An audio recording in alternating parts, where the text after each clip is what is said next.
Waalaikumsalam warahmatullahi wabarakatuh. Alhamdulillah alladzi asra bi 'abdihi lailan minal masjidil haram ilal masjidil aqsa alladzi barakna hawlahu linuriyahu min ayatina innahu huwas samiul basir. Wassalatu wassalamu ala habibina wa nabiyyina Muhammad ibn Abdillah wa ala alihi wa sahbihi wa man sara ala nahjihi wa man da'a bi da'watihi wa man jahada bi jihadihi ila yaumil qiyamah. Asyhadu an la ilaha illallah wahdahu la syarika lahu wa asyhadu anna Muhammadan abduhu wa rasuluh la nabiyya ba'dahu la haula wa la quwwata illa billah. Ibu bapak jamaah Masjid Darussalam yang mudah-mudahan senantiasa dalam lindungan Allah, mudah-mudahan senantiasa dalam penjagaan Allah, mudah-mudahan senantiasa dalam taufik, hidayah, inayah, inayah Allah Subhanahu wa taala. Amin ya rabbal alamin. 27 Rajab yang kemarin diperingati sebagai hari Isra Mi'raj. Kita akan cerita tentang Isra Mi'raj, soal kita sudah sangat hafal, sudah sering. Saya mengajak untuk mengambil pelajaran. Sesungguhnya Isra Mi'raj dimaksudkan terutama oleh Allah, kita semua khususnya adalah melangit untuk soleh spiritual dan membumi untuk soleh sosial. Di surat Al-Isra sendiri, kemudian di An-Najm ayat 13 sampai ayat 16. Isra itu Rasulullah diperjalankan secara horizontal dari Masjidil Haram di Makkah, Saudi Arabia ke Masjidil Aqsa yang ada di Palestina. Kemudian di Mi'rajkan. Mi'raj itu perjalanan vertikal melangit. Rasulullah diperjalankan dari Masjidil Aqsa di Palestina ke Sidratul Muntaha. Ini di atas langit yang ke-7, dan banyak peristiwa yang terjadi di sana. Yang kedua, hal ini jamaah rahimahumullah, soleh spiritual tentu wajib untuk kita miliki bersama, kita tingkatkan hari demi hari. Tetapi itu masih belum cukup, harus ditambah dengan soleh sosial. Ini yang di surat Ali Imran ayat 112, Allah berfirman, A'udzubillahi minasyaitonirrajim, duribat alaihimud dhillatu aynama thuqifu illa bihablin minallah wa hablin minan nas. Siapapun akan mendapatkan kehinaan hidup, hidupnya akan hina kecuali dengan menguatkan hablum minallah dan hablum minan nas. Hablum minallah ini melangit. Hablum minallah itu soleh spiritual, dan itu harus dilengkapi dengan paket berikutnya, yaitu hablum minan nas, soleh secara sosial. Karena kita adalah makhluk sosial. Kita punya keluarga, suami, istri, anak, keluarga besar, handai taulan, sanak famili. Kita punya tetangga, kita juga punya teman-teman, dan itu harus disikapi dengan baik. Suatu hari ada seorang sahabat yang menyampaikan informasi kepada Rasulullah, "Ya Rasulullah, Bu Fulana menurut pengamatan kami calon penghuni surga." Rasulullah kemudian bertanya, "Dari mana jenengan tahu?" Sahabat ini menyebut bahwa sahabat ini mengatakan, menjawab, "Sesuai dengan pengamatan kami,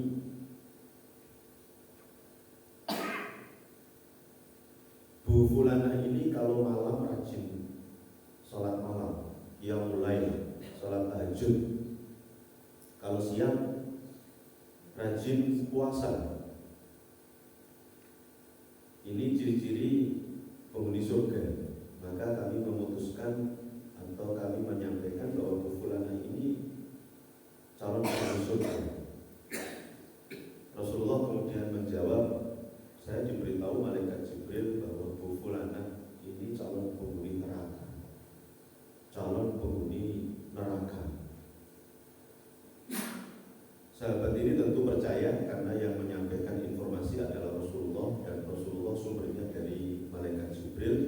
Maka artinya kemudian diperhatikan, dilihat, dipantau untuk kesekian kalinya, dan beberapa minggu setelah itu sahabat ini kembali kepada Rasulullah dan beliau mengatakan, "Shadaqta ya Rasulullah, panjenengan benar. Bu Fulana yang kemarin saya lihat secara kasat mata rajin sholat malam, rajin puasa,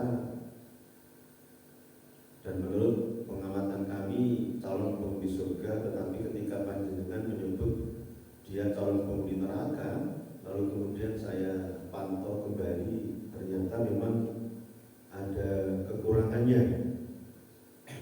Bu Fulana ini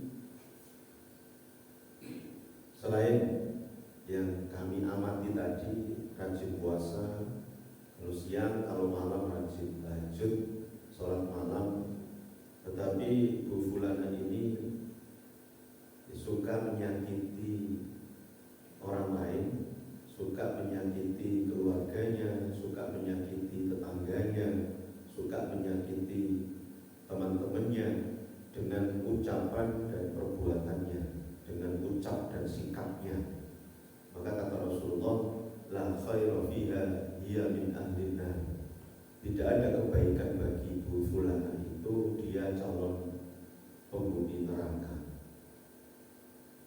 Jadi jamaah rahimakumullah, baiknya seseorang meskipun ahli ibadah, tetapi ketika masih suka menyakiti orang lain, menyakiti keluarganya, menyakiti suaminya, menyakiti istrinya, menyakiti anaknya, menyakiti orang tuanya, menyakiti tetangganya, menyakiti temannya, maka tidak akan bisa masuk surga.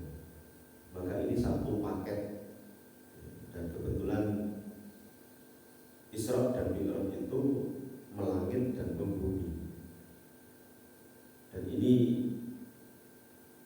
tidak bisa dipisahkan, karena memang sejatinya kalau orang itu ibadahnya baik, sholatnya baik, mestinya harus ada dampak dan pengaruhnya dalam kepribadian, karakter, tutur katanya, sikapnya, dan lain sebagainya.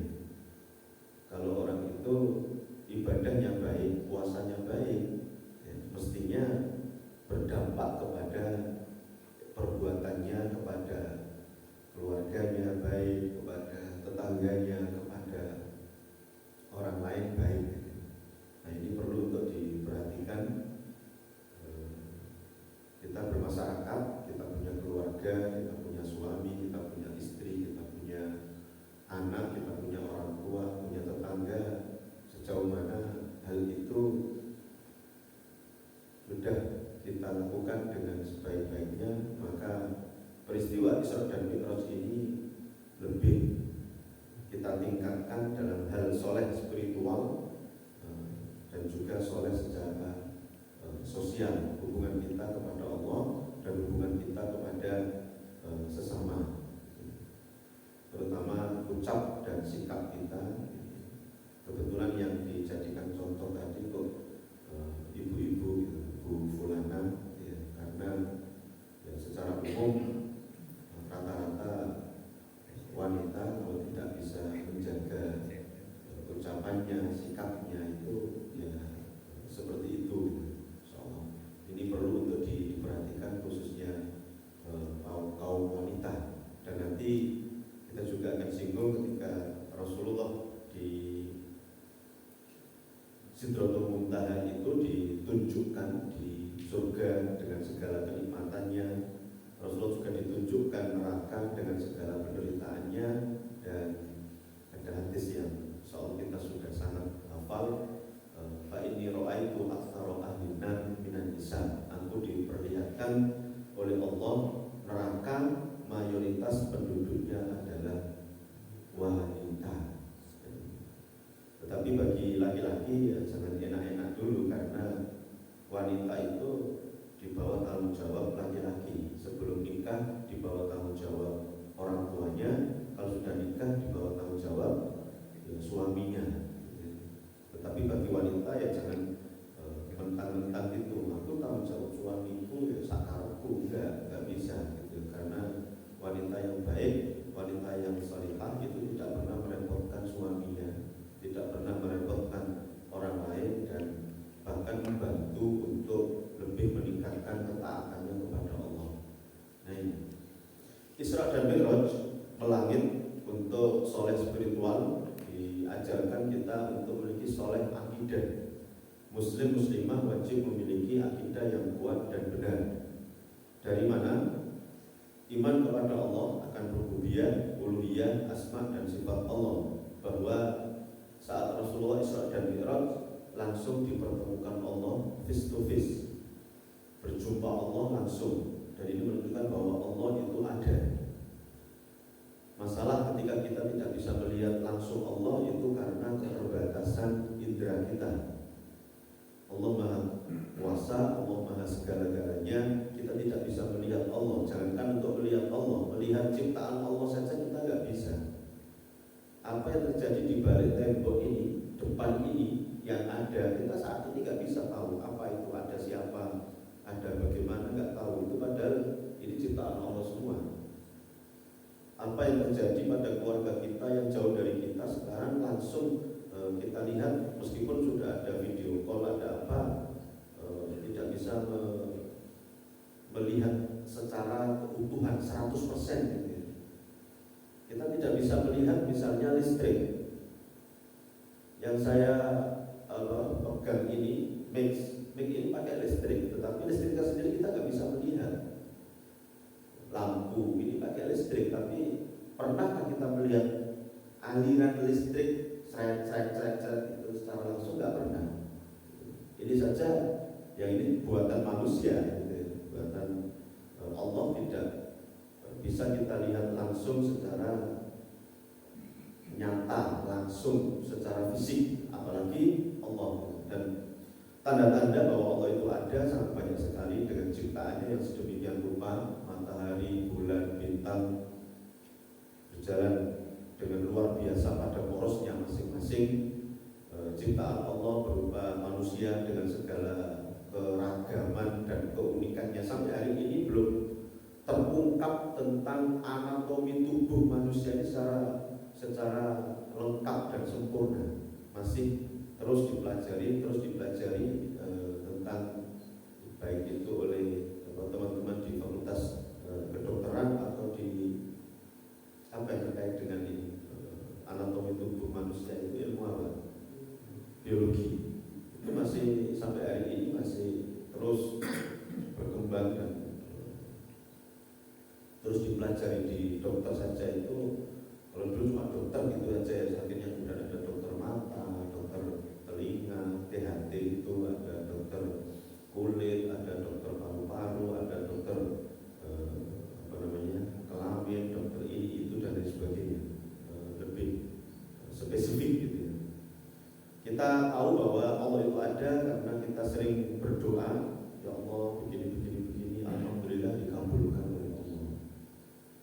Kita minta begini, hajat kita begini,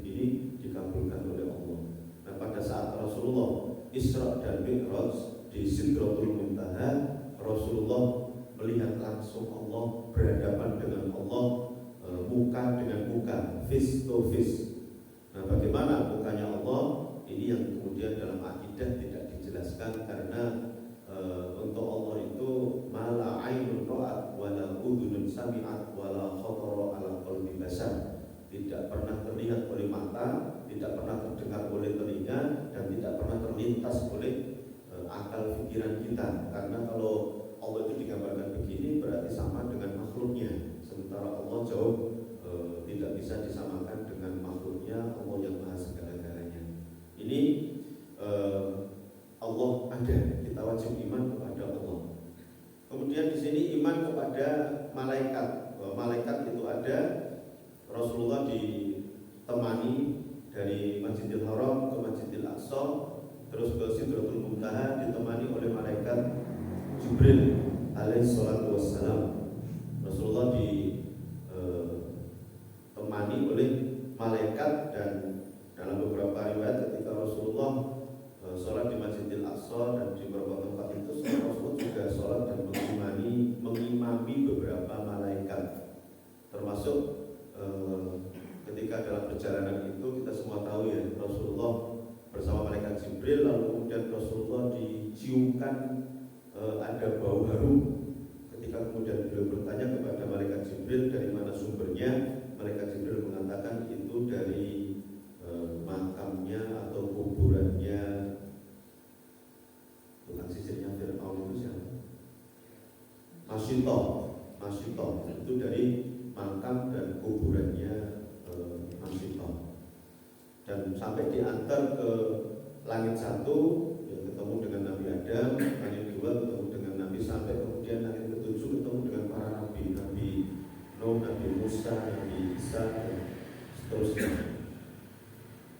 Sampai di langit ketujuh kemudian akan masuk ke Sidratul Muntaha, malaikat Jibril tidak mampu dan tidak diperkenankan untuk mengantarkan Rasulullah, sehingga Rasulullah cuma berduaan dengan Allah Subhanahu wa ta'ala. Ini iman kepada malaikat, rukun iman. Kemudian iman kepada Rasul, lagi tadi Rasulullah dipertemukan dengan para nabi dan Rasul mulai dari Nabi Adam tadi sampai pada Nabi Isa. Ini menunjukkan bahwa risalah semua nabi dan Rasul itu sama, satu kesatuan, ya, untuk mentauhidkan Allah, mengisahkan Allah dan lain sebagainya. Kemudian iman kepada yang gaib, ini yang juga harus kita imani, meskipun kita tidak bisa melihat, hanya cerita atau yang disampaikan oleh Allah dalam Al-Quran dan disampaikan Rasulullah dalam hadis, tetapi kita wajib untuk beriman. Yang tidak beriman dengan yang gaib hukumnya kafir. Adanya surga, adanya neraka, gitu ya.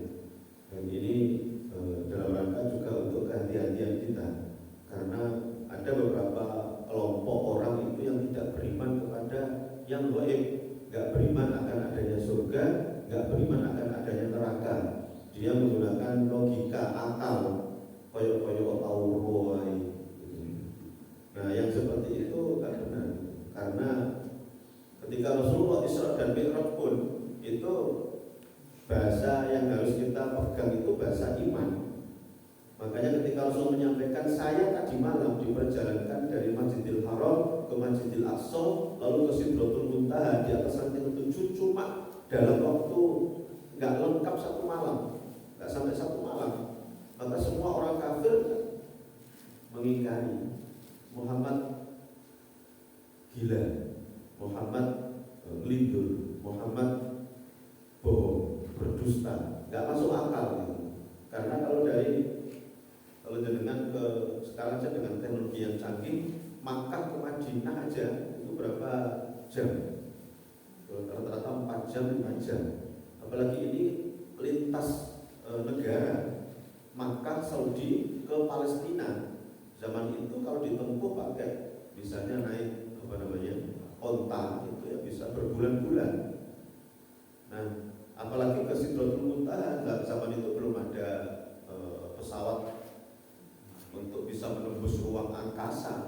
Maka ketika ada yang menyampaikan seperti itu, orang kafir semuanya nggak ada yang percaya. Semua mengingkari karena ya keterbatasan akal gitu. Tetapi itu ketika disampaikan kepada Abu Bakar As-Siddiq misalnya, "Mara'yu kaya Abu Bakrin?" Bagaimana pendapat panjenengan wahai Abu Bakar As-Siddiq? Ini sahabat utama Rasulullah sekaligus mertua. Maka Abu Bakar As-Siddiq kemudian menjawab satu hal yang luar biasa sehingga mendapatkan gelar As-Siddiq. "Bal aktsaru min hadza ya Rasulullah, fa ana usaddiquka, fa innaka la tadiku abadan." Bahkan seandainya panjenengan cerita yang lebih dari ini gak masuk akalnya, saya percaya, saya membenarkan. Saya tidak mengingkari, saya percaya penuh bahwa panjenengan benar. Karena panjenengan dari kecil tidak pernah berbohong, tidak pernah berdusta. Nah ini pentingnya untuk selalu menjaga agar tidak pernah bohong, tidak pernah berdusta, sehingga orang akan percaya. Tetapi kalau dikit-dikit bohong, dikit-dikit dusta, maka ya seumur hidup orang tidak akan percaya. Ngomong pun benar sekalipun itu tidak akan percaya. Nah ini iman kepada yang gaib, iman kepada adanya surga dan neraka. Tadi saya nyampaikan di awal, Rasulullah diperlihatkan surga dengan segala kenikmatannya, kemudian Rasulullah diperlihatkan neraka dengan segala penderitaannya. Termasuk tadi mayoritas ini iman akan adanya hisab dan pembalasan, akan adanya pembalasan dari Allah. Kalau baiknya di surga tadi, kalau jelek di neraka. Di neraka itu Rasul diperlihatkan tadi mayoritas penduduknya adalah kaum wanita. Lalu kemudian di neraka juga dalam beberapa riwayat dengan bisa baca Rasulullah diperlihatkan ada seseorang yang lidahnya digunting pakai gunting neraka karena di dunia suka ngomong bohong, dusta, nyebar fitnah, adu domba, hoax. Kalau sekarang kan itu nyebarkan hoax, suka ngomongnya ngomong yang mencaci maki, marah-marah, misu-misu, menghina, mengejek orang lain, riba, ngerasani dan sebagainya, dipotong lidahnya pakai gunting dari api neraka. Na'udzubillah. Rasul juga diperlihatkan di neraka itu ada seseorang yang makan bangkai busuk penuh dengan belatung, padahal di neraka ini nggak mati belatungnya. Rasulullah diperlihatkan seseorang yang makan tadi bangkai itu minumnya itu minum air mendidih, minumnya itu campur nanah, campur darah. Itu karena yang di dunia suka makan barang yang haram, makan riba, makan harta anak yatim, makan dengan cara mencuri, korupsi dan lain sebagainya. Na'udzubillah. Rasulullah juga diperlihatkan di neraka ada seseorang yang mohon maaf perempuan ditusuk kemaluannya dan laki-laki dipotong kemaluannya karena di dunia suka berzina, suka zina, suka selingkuh dan lain sebagainya. Na'udzubillah. Nah, Rasulullah juga diperlihatkan matanya, ada seseorang yang matanya ditusuk dengan linggis dari api neraka karena suka nonton yang tidak benar, melihat yang tidak baik, pornografi, porno aksi dan lain sebagainya. Intinya faman ya'mal mithqala dzarratin khairan yarah wa man ya'mal mithqala dzarratin syarran yarah. Di surat Al-Zalzalah ayat 7 sampai 8. Barang siapa berbuat baik sekecil apapun nanti akan mendapatkan balasan dari Allah, dan barang siapa berbuat jelek, berbuat jahat sekecil apapun, sekecil atom bahkan lebih kecil daripada atom, neutron, proton dan elektron akan diperlihatkan dan akan dibalas oleh Allah. Pasti dibalas, nggak mungkin kan?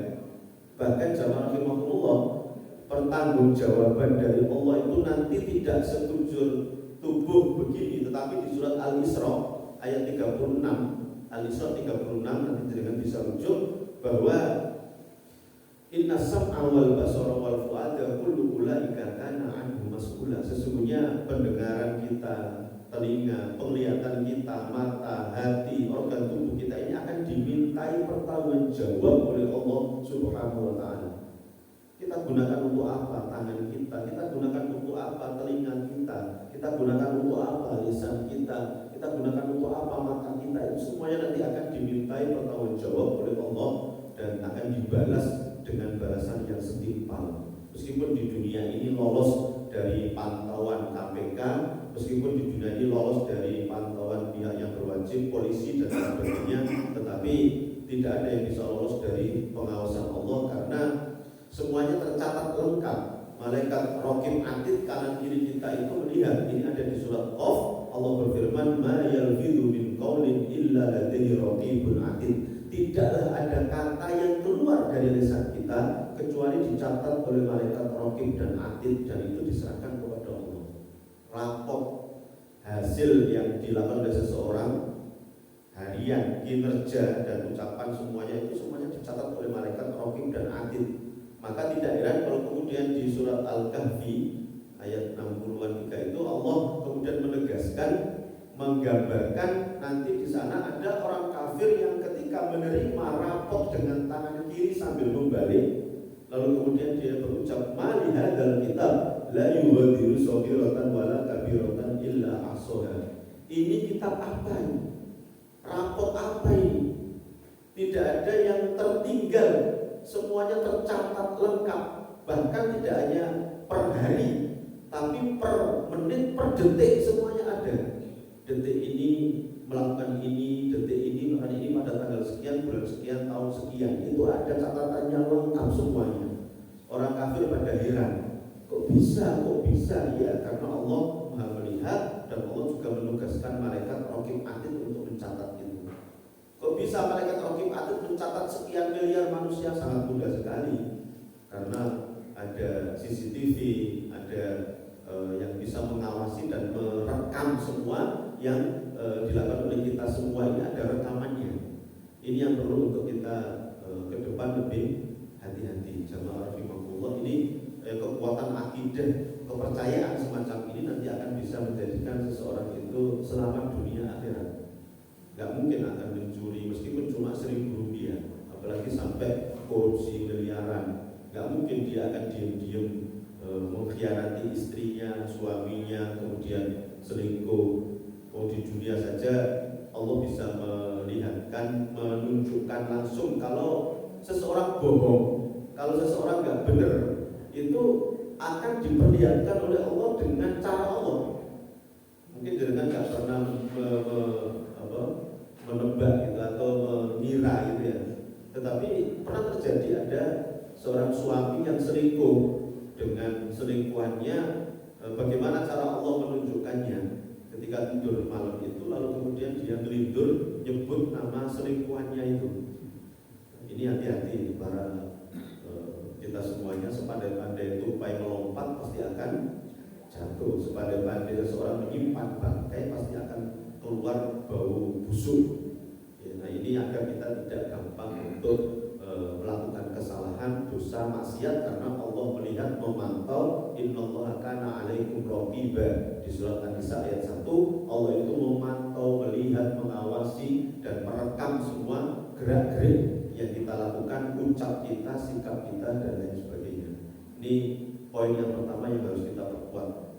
Agak saya panjangin karena ini inti akidah itu fondasi. Kalau akidah yang kuat, maka insya Allah yang lain akan kuat dan mengikut. Baik, yang kedua, soleh spiritual dibuktikan dengan soleh ibadahnya. Jamaah rahimahullah, muslim muslimah seharusnya ahli ibadah, abid. Dari mana? Salat yang awalnya kita diwajibkan 50 kali, akhirnya didiskon 90%, jadi tinggal 5 kali. Ini pun sebenarnya Nabi Musa yang waktu itu ketika Rasulullah naik turun ketemu Nabi Musa, di sana ada dialog yang luar biasa. Wahai Nabi Muhammad, Nabiullah Muhammad Rasulullah, panjenengan diwajibkan apa? Sholat berapa kali dalam sehari? 50 kali. Maka mintalah dispen keringanan kepada Allah. Umat jenengan gak akan mampu. Karena kalau kita 50 kali itu berarti setiap setengah jam kita sholat. Bahkan gak sampai setengah jam, karena satu hari itu kan 24 jam. Setengah jam sholat, gak akan bisa apa-apa kita. Nah ini akhirnya kemudian Nabi Muhammad balik lagi minta kepada Allah, dikurangi lagi sampai tinggal 5 kali. Nah ini yang perlu untuk kita. Sebenarnya 5 kali pun kata Nabi Musa, wahai Rasulullah, menurut saya 5 kali pun itu umat jenengan akan berat juga gitu. Tapi Rasulullah kemudian saya malu sama Allah. Di mana-mana diskon itu ya 10%, 20%, 50%, ini diskonnya sampai 90%. Dan kalau kita gunakan akal sehat, logika rasio yang benar itu, sholat sehari itu 5 kali, paling cuma makan waktu cuma sekitar 1 jam. Katakanlah kita sholat itu 10 menit, 10 menit sudah panjang kan gitu. Karena kalau kita sholat sunnah 2 rakaat itu loh, hanya tinggal 2 menit, 3 menit selesai. Ya, karena yang kita bacakan surat-surat untuk bestseller itu wal asr kullu inatoina idajah. Katakanlah kalau 10 menit satu hari kita kali 5 sholat 5 waktu itu kan berarti cuma 50 menit. Cuma 50 menit 1 jam. Sementara kita dikasih Allah satu hari 24 jam. 1 jam untuk sholat. Itu banyak orang Islam yang tidak sholat. Itu kalau menurut saya sungguh terlalu. Betul. Cuma segitu aja. Lebih lama makan kita daripada sholat kita. Lebih lama kita main catur, sekat, nonton sepak bola daripada kita sholat. Tetapi inilah fakta gitu. Maka ketika kemudian Allah mendiskon sholat ini tinggal sehari 5 kali, yang asalnya 50 kali, Allah masih memberikan peluang untuk sholat-sholat sunnah. Ada qobliyah, ada ba'diyah, ada sholat sunnah duha, sholat sunnah tahajud malam hari, sholat sunnah syukur wudhu, tahiyatul masjid, dan lain sebagainya. Ini yang perlu untuk terus kita tingkatkan gitu. Karena sejatinya di surat 51 ayat 56 Ad-Dariyat kan Allah menegaskan tujuan kita diciptakan di dunia adalah untuk ibadah. Wa ma khalaqtul jinna wal insa illa liya'budun. Nah, ini yang harus terus. Dan sesungguhnya kalau kita bicara masalah sholat itu yang ini oleh-oleh dari Isra Mi'raj itu, kita ini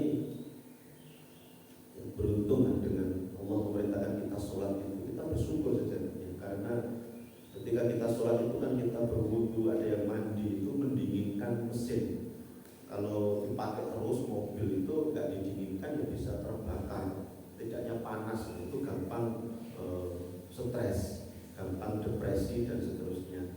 Kita bersyukur dengan adanya sholat untuk kita bisa munajat sama Allah, refreshing. Bahkan Rasulullah itu kalau ada masalah, ya, ada sesuatu yang tidak menyenangkan beliau, ngajak Bilal untuk sholat. Ya Bilal, arifna bis sholat. Ayo kita sholat untuk mencari ketenangan, kedamaian, kebahagiaan. Sholat itu menenangkan, sholat itu membahagiakan.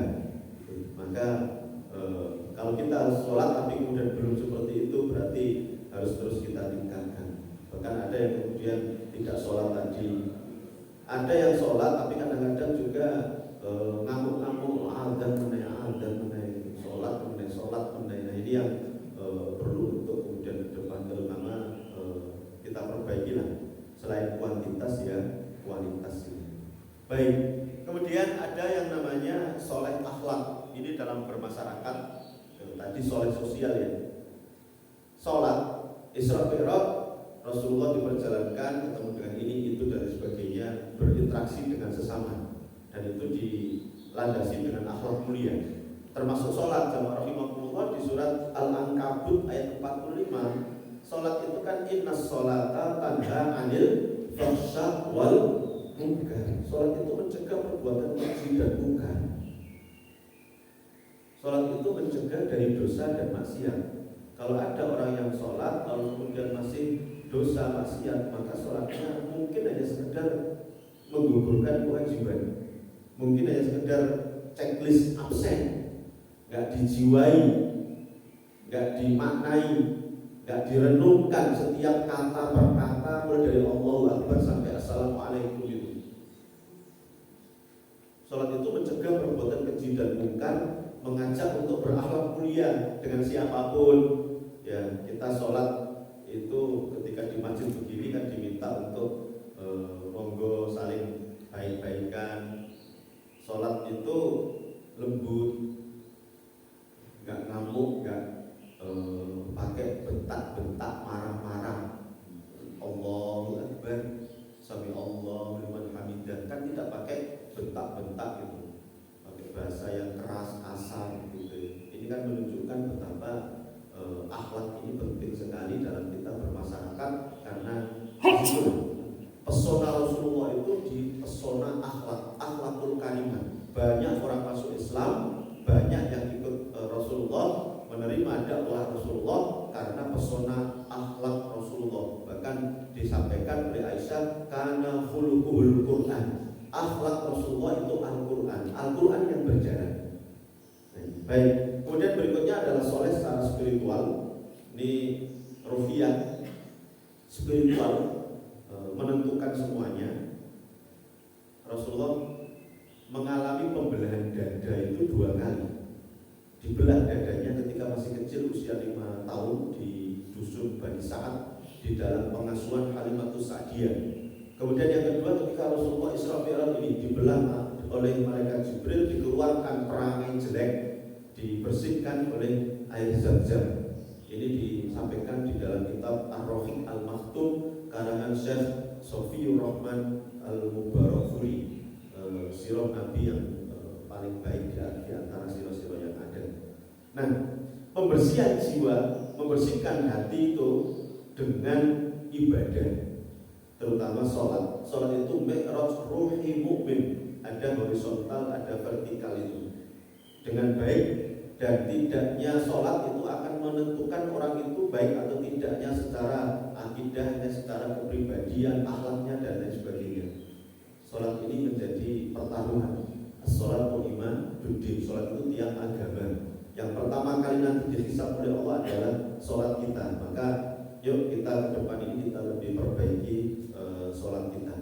Kemudian secara intelektual, muslim muslimah itu wajib kuat ilmu intelektualitasnya, ilmu agama, ilmu yang lain juga, skill, keahlian, ilmu tentang kontemporer dan lain sebagainya. Ayat yang pertama turun dalam Islam, dalam itu Al-Quran yang pertama kali turun adalah tentang bacalah, Iqra. Maka muslim itu harus pandai, muslim itu harus pintar, ya. Maka belajar ngaji seperti ini juga dalam rangka untuk nambah ilmu dan lain sebagainya, yang manfaatnya tidak sekedar untuk kita, tapi nanti untuk istri, untuk suami, untuk keluarga, untuk anak, untuk cucu kita ke depan. Ini penting.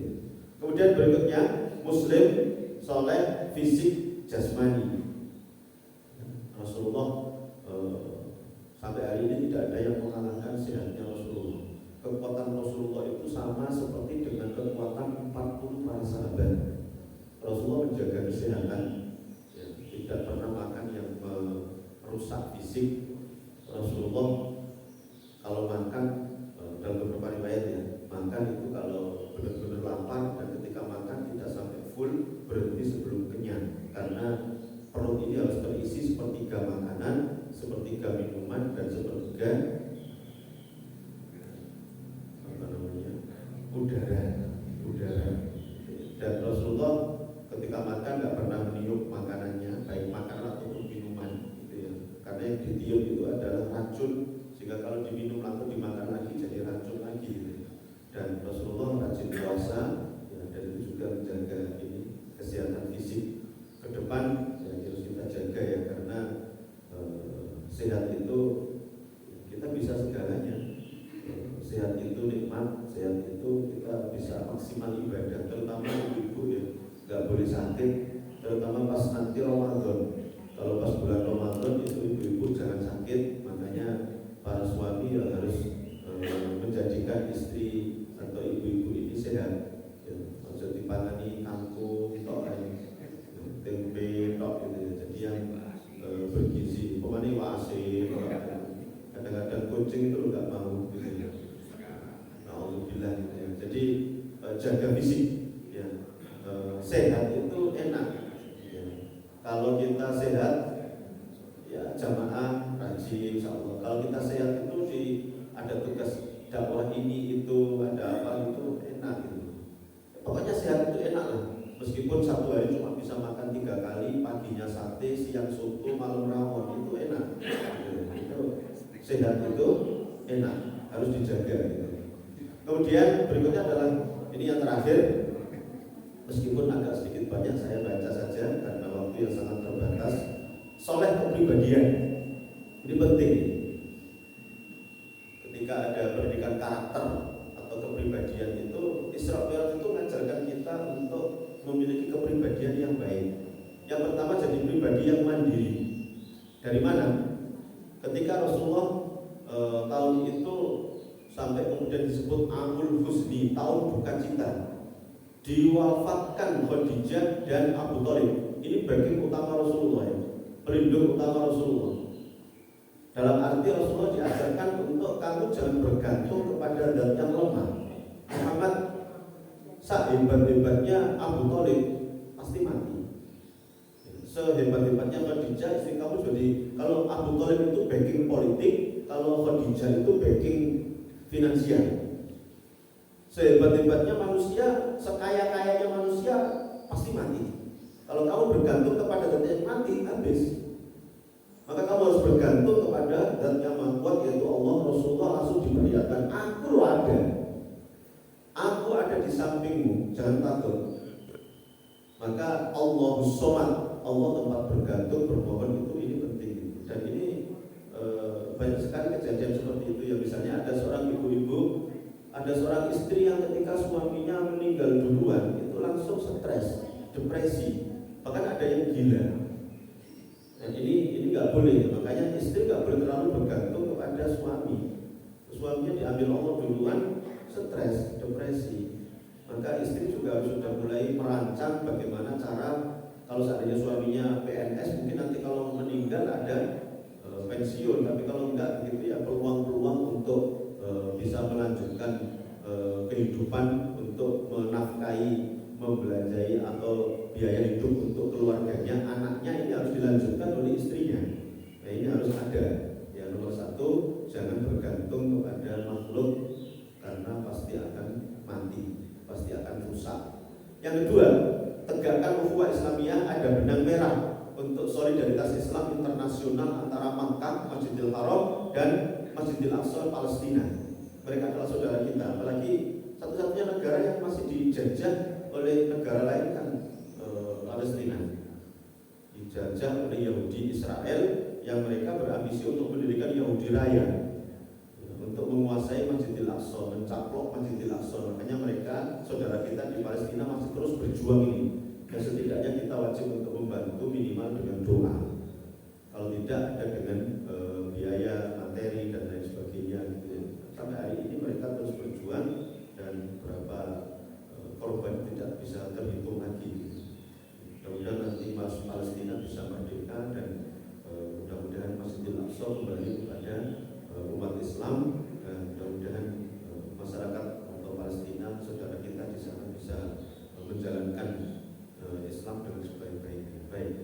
Taat dan patuh kepada Allah. Ketika iblis disuruh sujud berkali-kali, kan satu hari disuruh sujud itu minimal 34 kali kepada Allah. Iblis setan nggak mau.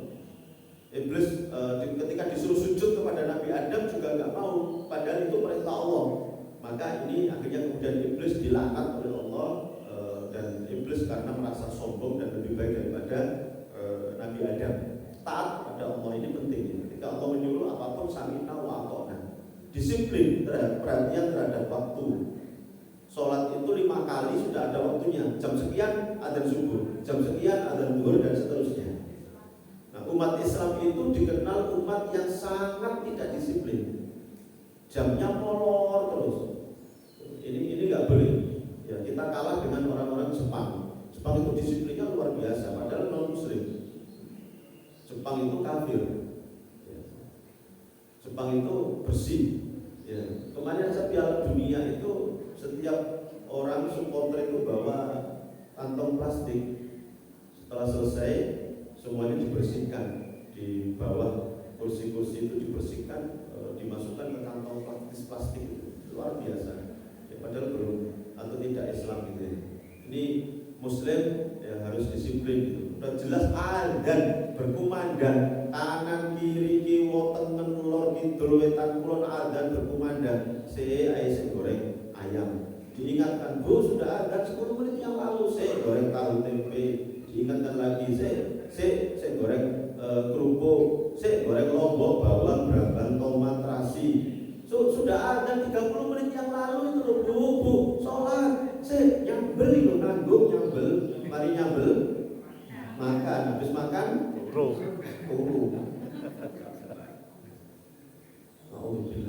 Tolong ya, disiplin, tolong. Matikan semuanya aktivitas atau matikan masak atau berhenti semua aktivitas dunia.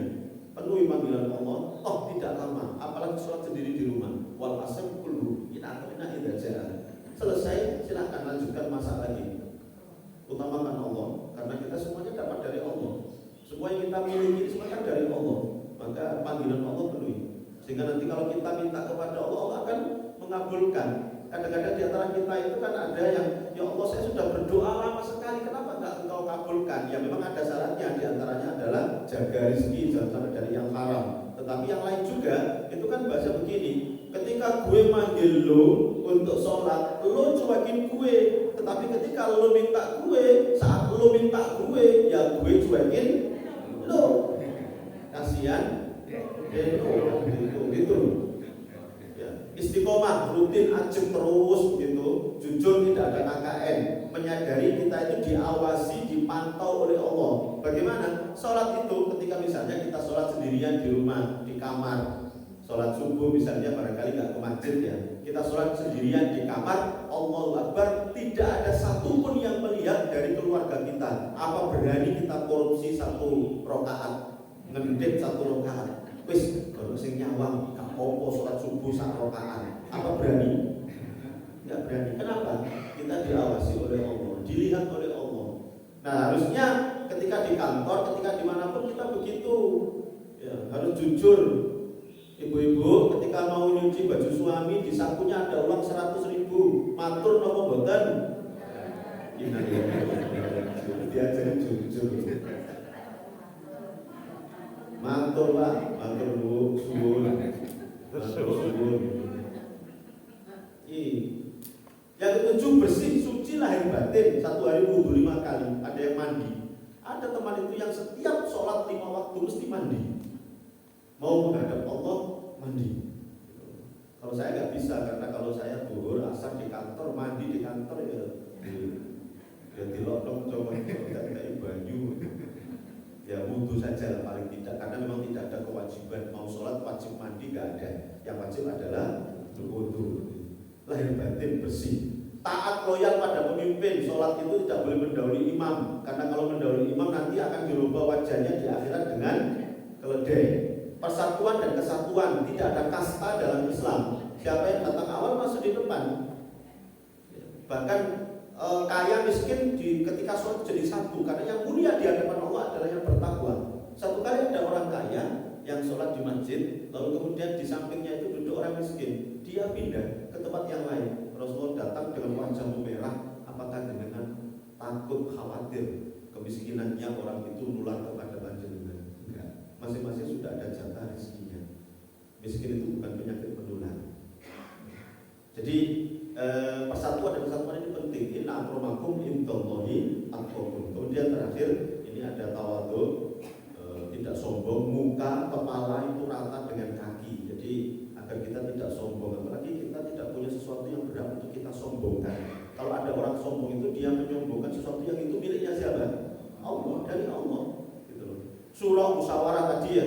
Jadi orang jangan diktator otoriter. Pokoknya meskipun jadi bapak ibu, anak itu harus ikut bapak atau ibu, pokoknya nggak bisa. Kita ajak dialog, kita ajak musyawarah. Muslim itu harus komunikatif dan aspiratif. Simpati dan empati, salam kanan salam kiri sejatinya adalah lihat bagaimana kondisi kanan kiri sampean, kanan kiri panjenengan. Lihat simpati untuk membantu mereka. Ada riflah ilahiyah refreshing. Ya, tadi Rasulullah itu ketika tahun duka cita itu ditinggal wafat Khadijah, ditinggal oleh Abu Thalib, lalu akhirnya kemudian Rasulullah sedih, akhirnya kemudian dihibur. Kita pun juga begitu boleh. kita refreshing rekreasi. Tetapi ketika kita refreshing rekreasi itu yang meningkatkan iman, jangan yang nambah dosa.